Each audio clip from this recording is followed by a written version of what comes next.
How's it going, everyone? Welcome back. So there is one thing probably at the top of the Reds debate list right now, and that is, should the Reds re-sign Trevor Bauer? Trevor Bauer, a strong candidate to win the Cy Young this season after putting up an NL best 1.73 ERA this season with 100 Ks and 77 innings pitched with a 0.87 whip. Just dominant, straight dominance. Even on short rest, would mow him down. His consistency, it was a big reason the Reds stood a chance to even make playoffs. His playoff play, which was just as dominant as well against a Braves team that led all of baseball from a batting average standpoint this season, and he just mowed him down once again. He checked off every box you could possibly ask for, I think, when you look back into the season as far as on the field performance is concerned.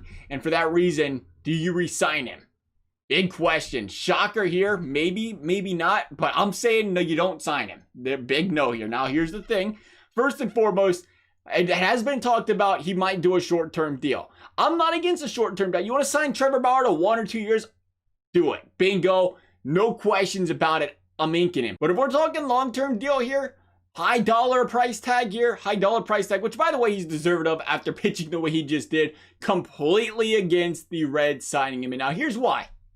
This was a contract year. This is a contract year on a ball player who has been more vocal on social media, the vlogs, the MLB lockout stuff, whatever. He's been very outspoken about a lot of things. And I think, first of all, you wonder how that, goes into a guy's career past 30, how much you focus on that stuff rather than baseball. And second of all, though, he's clearly got a very good sense of the business side of things. He's been tweeting at Yankees teams. He's been tweeting at baseball teams, trying to up his price, up that price tag in free agency, whatever. This is a guy that came into a free or whatever this thing's called, a 1 year, final year of his contract, knowing this year dictated how much money he was going to get paid in the future. That's a big motivation for a lot of guys in baseball. A lot of guys will have amazing contract years, and then they'll just completely, I wouldn't say completely fall off the face of the earth, but go back down to average and be worth nothing close to that money. Still maybe a 3-4 guy in a rotation, but you're talking about paying this guy top of the rotation, a Cy Young type of money.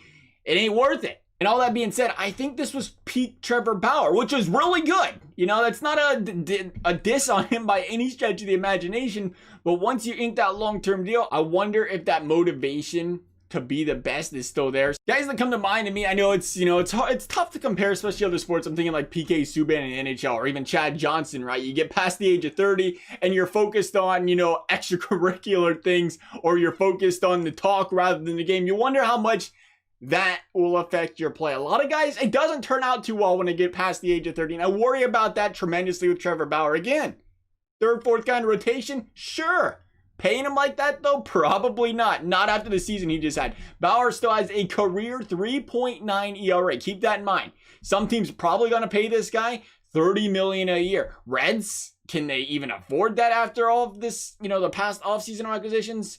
Who really knows? I mean, Votto's deal is going to be coming to an end here in a couple of years, right? So, I mean, there's that, I guess. Maybe that, wipes a little bit off the books. But a 4.48 ERA just a year earlier with a 1.25 whip by Trevor Bauer, that's a concern.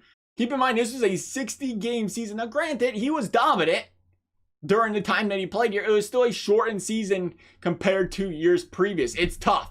I really do love everything Trevor Bauer did for this team. I've said it millions of times too. I love what this guy's doing for baseball. We just kind of looked at the outspokenness, the social media stuff, the business, all this talk by Trevor Bauer is a negative, but it's a big positive for baseball though. It engages more fans with the game. It connects more fans with players, whatever, and it grows the sport because of the whole personality being brought out on players. I've always loved everything Trevor Bauer's done for that reason.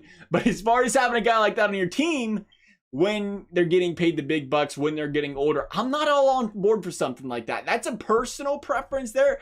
Maybe Trevor Bauer is different. We won't know. But as far as the Reds are concerned, the last thing you want to see happen here is another Homer Bailey signing. In other words, I'm sorry, that was rude. I did not mean that, Trevor Bauer. But what I meant by it was paying a guy a whole lot of money, and he's not worth the money he's getting paid. And unfortunately, in the Reds' case, they get to watch other solid pitchers walk because of payroll concerns because you're already paying other guys this kind of money. Money that could have went to X player or Y player and kept them guys around. Instead, you're locked down on a contract that you're regretting down the road. That's what I'm worried about with Trevor Bauer. Short term, I love everything about it. This guy's 1-2 years. But you signed this guy 7, 8, 9 years. I don't think that's the best idea for the Reds. Personal opinion. Love to hear your guys' thoughts. As always, thank you guys for watching. We'll see you next time.